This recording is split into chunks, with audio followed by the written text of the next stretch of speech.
وَأَصْفَاهُمْ ذِكْرًا، اور اس کا ذکر کسی ملاوٹ کا حامل نہیں ہوتا ہے، یعنی یہ اللہ کا محب جب کوئی ذکر کرتا ہے تو اس میں ملاوٹ نہیں ہوتی ہے، درست ہے؟ لہٰذا وہی یہاں پر گفتگو کہ یہ ذکر الہی کو درجات کے حصول کے لیے انجام نہیں دے رہا۔ البتہ معاشرے میں انواع و اقسام کی اغراض ہوتی ہیں، لوگ ذکر کرتے ہیں تو انواع و اقسام کی غرض وجہ سے ذکر کرتے ہیں۔ میں ذکر کیوں کر رہا ہوں؟ تو ایک وہی ہے جہنم کا خوف ہے، اس وجہ سے ذکر کر رہے ہیں، جنت کا لالچ ہے، اس وجہ سے ذکر کر رہے ہیں۔ لیکن بعض اذکار اس سے ہٹ کے لوگ دنیاوی اغراض کی خاطر بھی انجام دیتے ہیں۔ مثلا ایک وظیفہ امام جعفر صادق کی حدیث میں مل گیا، اللہم صلی علی محمد وعلی محمد وعجل فرجہم ولعن اعداءہم اجمعین۔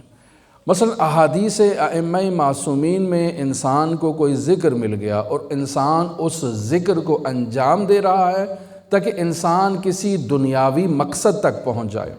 اپنے لوگ دیکھا ہوگا معاشرے میں کہ وہ کسی عامل کے پاس جاتے ہیں، کسی بابے کے پاس جاتے ہیں، کسی فقیر کے پاس جاتے ہیں کہ ہمیں کوئی وظیفہ دے دو، اور وہ بھی آگے سے کوئی وظیفہ دے دیتا ہے کہ آپ نے 1000 دفعہ یہ ذکر کرنا ہے، 2000 دفعہ یہ ذکر کرنا ہے، اور وہ انسان ہے کہ تسبیح کے دانے گھمائی جا رہا ہے۔ اس کے پیچھے ایک غرض ہے، ایک مقصد ہے۔ وہ مقصد کیا ہوتا ہے؟ بس اوقات انسان یہ چاہتا ہے کہ وہ اس ذکر کے باطن سے رابطہ قائم کر لے، اور اس کے پاس اس باطن سے رابطے کے نتیجے میں کچھ ایسی قوتیں آ جائیں، کچھ ایسی صلاحیتیں آ جائیں کہ انسان اگر کسی کے لیے دعا کرے تو دعا قبول ہو جائے، انسان اگر کسی کے معاملات میں آسانی اور تسہیل ایجاد کرنا چاہے تو انسان اس میں بھی اپنی عمل دخل کر سکتا ہے۔ وہ انواع و اقسام کی اغراض ہوتی ہیں۔ اللہ کا محب اس میں غرض کو مد نظر نہیں رکھتا، وہ صرف اور صرف اللہ کی خوشنودی کے لیے ہی ذکر کرتا ہے۔ اور ذکر میں عزیزان محترم ایک کیفیت ہوتی ہے، انسان ذکر کرتا ہے جو ہمارے معاشروں میں زیادہ رائج ہوتا ہے کہ انسان ذکر کرتا ہے لیکن اس ذکر کی قدر کو پامال کر دیتا ہے، جو اس کی ویلیو ہے، اس کی ارزش ہے، اس کو ختم کر دیتا ہے۔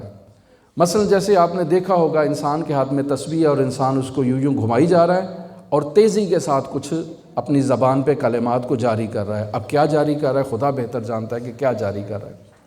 بس اوقات ہم یہی حضرت صدیقہ طاہرہ فاطمہ زہرا سلام اللہ علیہا کی تسبیح کو کرتے ہیں، اللہم صلی اللہ علیہ وسلم۔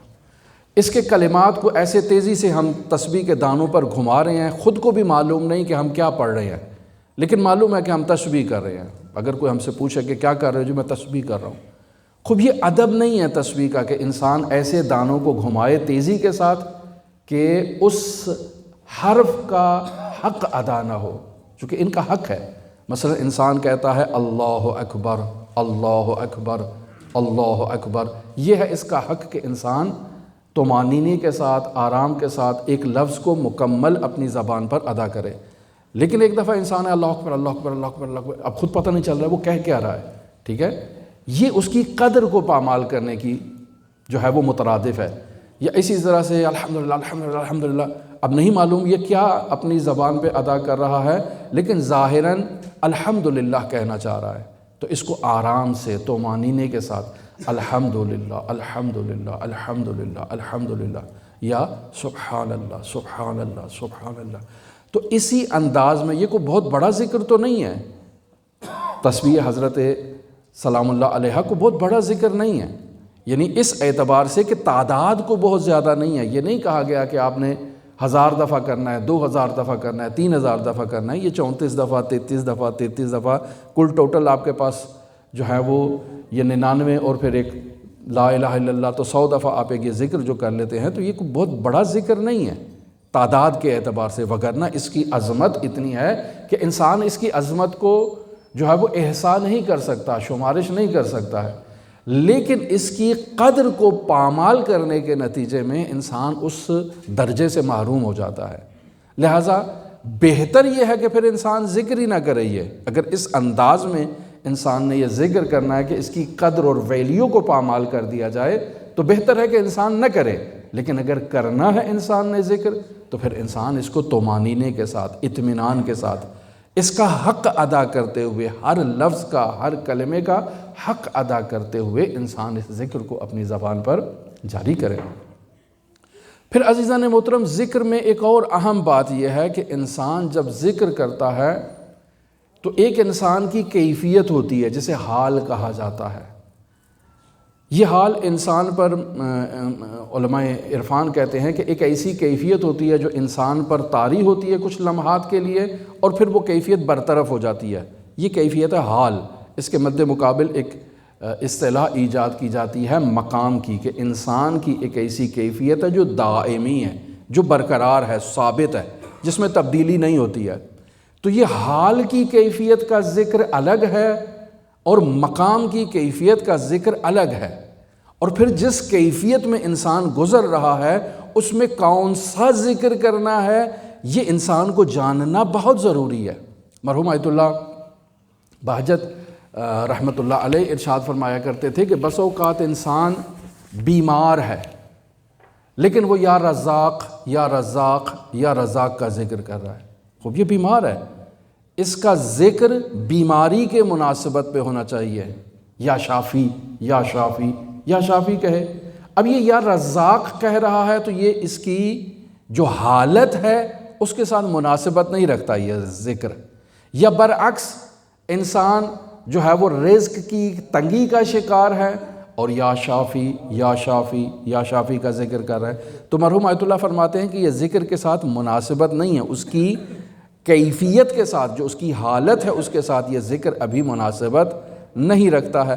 لہٰذا انسان کو ذکر کرتے وقت اس حال اور اس وقت کی طرف توجہ کرنا یہ بہت ضروری ہے، لیکن یہ توجہ میں نہیں کر سکتا۔ اس کی بنیادی وجہ یہ ہے کہ مجھے ان چیزوں کا علم نہیں ہے کہ میرے اس حال میں، اس کیفیت میں کون سا ذکر ہونا چاہیے، یہ مجھے معلوم نہیں ہے۔ اب یہ کیسے معلوم ہو؟ اس کا بنیادی راز یہ ہے کہ انسان اس ذکر کو حضرات ائمہ معصومین علیہ الصلاۃ کے بارگاہ میں جا کر خود ان ہستیوں سے دریافت کرے جب عصر حضور ہو۔ کیوں؟ چونکہ کس وقت کون سا ذکر کرنا ہے یہ معصوم بتا سکتا ہے، یہ ہر انسان اس کو نہیں جان سکتا۔ لہٰذا مرحوم آیت اللہ بہجت فرمایا کرتے تھے کہ اس ذکر کی حقیقت کو جاننے والی ہستی امام معصوم کی ذات ہے۔ کیوں؟ چونکہ ان کے قلب مبارک پر خداوند متعال کی جانب سے یہ ذکر نازل ہوتا ہے، اور وہ بہتر جانتے ہیں کہ اس ذکر کا مقام اور مصداق اور وقت کس جگہ پر ہے اور کہاں یہ ذکر انجام دینا چاہیے۔ لیکن اب اس وقت ہم امام کی حضور میں اور امام کی بارگاہ میں موجود نہیں ہیں، تو پھر کیا کیا جائے؟ مرحوم آیت اللہ فرماتے ہیں کہ اللہ کے ایسے اولیاء جو اللہ کے ساتھ اسی طرح سے خود کو، اپنے باطن کو اللہ کی عشق میں، اللہ کی محبت میں خالص کر چکے ہوتے ہیں، خداوند متعال کی جانب سے ایسی ہستیوں پر بھی ذکر الہام ہوتا ہے۔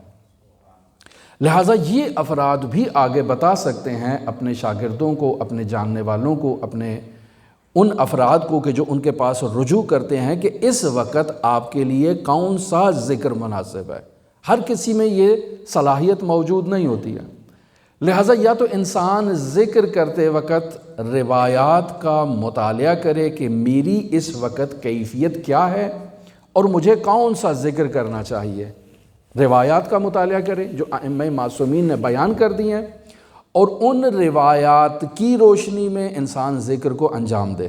ایک دفعہ یہ ہے، تعداد بھی بعض روایات میں بیان کر دی گئی ہے، اور بعض روایات میں اگر تعداد بیان نہیں کی گئی اذکار سے متعلق تو اس کا مطلب ہے کہ اس ذکر کو انسان آزاد انجام دے بغیر کسی عدد کے معین کیے ہوئے۔ البتہ یہ ایک تفصیلی بحث ہے ذکر سے متعلق، اور چونکہ ہمارا موضوع نہیں ہے اس کو میں زیادہ وہ نہیں بیان کرتا ہوں، لیکن انسان یا خود اہل رائے ہو، خود روایات پر اس کا تسلط ہو، خود وہ جانتا ہو، خود وہ بیان کر سکے، اور اگر نہیں کر سکتا تو انسان کسی ایسے اللہ کے ولی سے اس ذکر کا تقاضا کرے کہ جو واقعاً اللہ کی محبت میں اپنے باطن کو خالص کر چکا ہے، یا پھر علماء سے، فقہا سے ذکر کا تقاضا کرے۔